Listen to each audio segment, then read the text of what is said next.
คือกีฬาที่การติดทีมนะครับโดยน้องก็คือโรงเรียนบ้านฟินหนองเขานะครับมาดิเร็วจะได้เริ่มแข่งไม่เกินแบบวันนี้คือสองคู่ใครชนะวันนี้นะครับก็จะได้เข้ารอบเลยโดยที่เราจะไม่แข่งกับทีมที่ควงมาเชิญควงมาเลยโยนมาเลย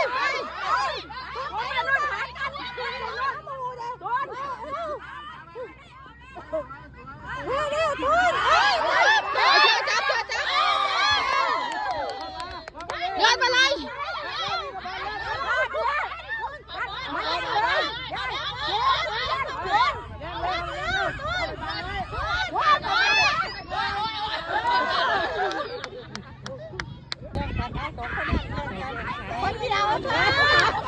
ไปเจอกัน3 คนเลย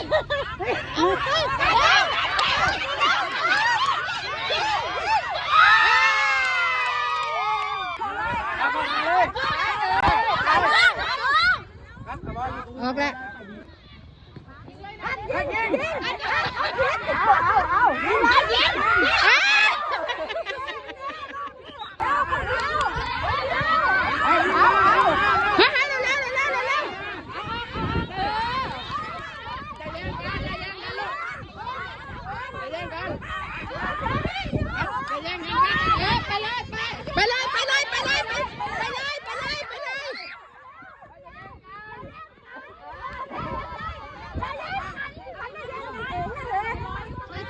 รอหน้าโกเลยยิงละเอามาวิ่งมาไปกัดมือบอลเอา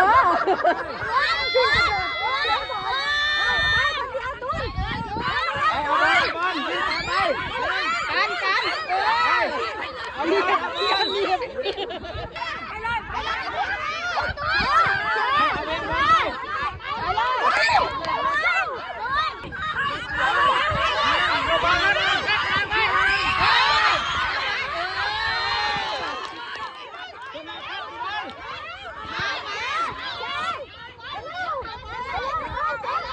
เอาไปนู่นเอาบอลไปเลยเตะไปเลยเตะวิ่งตามบอลดี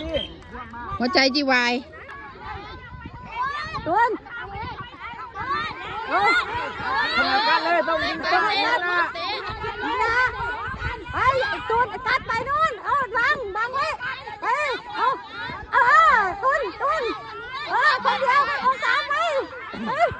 กันถอยมากันนี่เป็นไง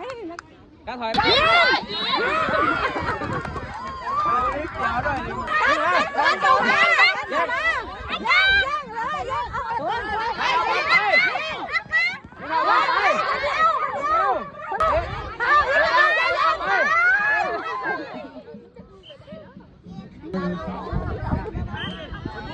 เอาบอลครับบอลวิ่งเร็ว